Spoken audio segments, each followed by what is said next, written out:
ಈಗ ಪ್ರೆಸೆಂಟ್ ನಡೀತಾ ಇರೋದು RCB. ಓಕೆ, ಏನ್ ಬರೀ ನೀವು ಹೆಣ್ಮಕ್ಳು RCB ಮಾತ್ರ ಸಪೋರ್ಟ್ ಮಾಡ್ತಾ ಇರಂಗಿದೆ, ಗಂಡ್ ಮಕ್ಳಿಗೆ ಸಪೋರ್ಟ್ ಮಾಡ್ದಂಗೆ ಕಾಣಿಸ್ತಾ ಇಲ್ಲ. ಗಂಡ್ ಮಕ್ಳಿಗೆ ಎಷ್ಟು ಸಪೋರ್ಟ್ ಮಾಡೋಣ, ನನ್ ಟೀನೇಜ್ ಇಂದ ಚಿಕ್ಕ ವಯಸ್ಸಿಂದ ಸಪೋರ್ಟ್ ಮಾಡ್ತಿದ್ದೀನಿ. ನಾನು ಪೋರ್ಚುಗಲ್ ಟ್ರಿಪ್ಪಿಗೆ ಹೋದಾಗ ನಾನು RCB ಜೆರ್ಸಿ ಹಾಕೊಂಡು ಹೋಗಿದ್ದೀನಿ ನೋಡಿ.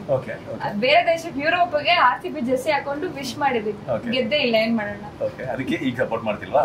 ತಪ್ಪು ತಾನೆ, ಸಪೋರ್ಟ್ ಮಾಡ್ಬೇಕು.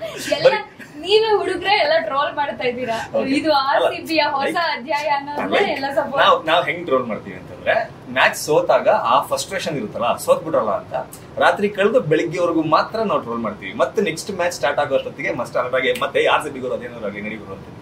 ಇಲ್ಲ, ನಮ್ ಬಾಲ ಒಂದ್ಸಲ ಸ್ಟ್ರೈಟ್ ಆದ್ರೆ ಮತ್ತೆ ಹಂಗೆ ಸುರುಳ್ಕೊಳ್ಳಲ್ಲ, ಬುದ್ಧಿ ಬಂದ್ಬಿಡತ್ತೆ. ಅಂದ್ರೆ ಈಗ ಓದ್ಲಿ RCB ಹೆಣ್ಣು ಐಕ್ಲಿಂಗ್ ಮಾತ್ರ ಸಪೋರ್ಟ್, ಗಂಡ ಐಕ್ಲಿ ಸಪೋರ್ಟ್ ಆತರ ಏನಿಲ್ಲ.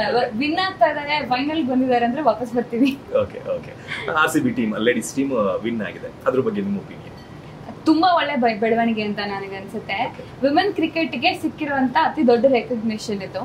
ಮತ್ತೆ ಐ ಆಮ್ ವೆರಿ ಶೋರ್ ಎಷ್ಟು ಹೆಣ್ಮಕ್ಳಿಗೆ ಸ್ಪೋರ್ಟ್ಸ್ ಅಥವಾ ಒಂದಷ್ಟು ರೇರೆಸ್ಟ್ ಕರಿಯರ್ ನಲ್ಲಿ ಹೋಗ್ಲಾ ಬೇಡವಾ ಅನ್ನೋ ಡೌಟ್ ಇರುತ್ತೆ. ಇವ್ರೆಲ್ಲರನ್ನ ನೋಡಿದ ತಕ್ಷಣ ನಾನು ಹೋಗ್ತೀನಿ ಅಂತ ಧೈರ್ಯವಾಗಿ ಹೇಳ್ಕೊಳ್ಳೋ ಅಷ್ಟು ಕಾನ್ಫಿಡೆನ್ಸ್ ಬರುತ್ತೆ ಅನ್ಸುತ್ತೆ. ಒಂದು ಮ್ಯಾಚ್ ಗೆದ್ದಿರೋದಕ್ಕೆ ಒಂದು ಹಳ್ಳಿನಲ್ಲೋ ಅಥವಾ ಒಂದ್ ಸಣ್ಣ ಟೌನ್ ಅಲ್ಲೋ ಮನೇಲಿ ಸ್ಪೋರ್ಟ್ಸ್ ಪರ್ಸನ್ ಆಗ್ತೀನಿ ಅಂತ ಹೆಣ್ಮಕ್ಳಿಗೆ ಹೇಳ್ಕೊಳಕ್ಕೂ ಆಗದೆ ಇದ್ದಿದ್ದ ಪರಿಸ್ಥಿತಿ ಇದ್ದಿದ್ರೆ, ಇದೊಂದು ಮ್ಯಾಚ್ ಎಷ್ಟೋ ಹೆಣ್ಮಕ್ಳನ್ನ ನಾನು ಶ್ರೀಲಂಕಾ ಪಾಟೀಲ್ ತರ ಆಗ್ತೀನಿ, ನಾನು ಸ್ಮೃತಿ ಮಂದಣ್ಣ ತರ ಆಗ್ತೀನಿ, ಈ ತರ ಹೇಳ್ಕೊಂಡ್ರೆ ಎಲ್ಲರೂ ಒಂದು ವ್ಯಾಲಿಡೇಷನ್ ಓಕೆ ಟ್ರೈ ಮಾಡುವಂತ ಕೊಡ್ಬೋದೇನೋ. ಅಂದ್ರೆ ಎಷ್ಟೋ ಜನಕ್ಕೆ ಅದು ಹೆಣ್ಮಕ್ಳಿಗೆ ಸ್ಪೋರ್ಟ್ಸ್ ಅಂತ ಅಲ್ಲ, ರೇರೆಸ್ಟ್ ಕರಿಯರ್ ಹೇಳಕ್ ಆಗಲ್ಲ.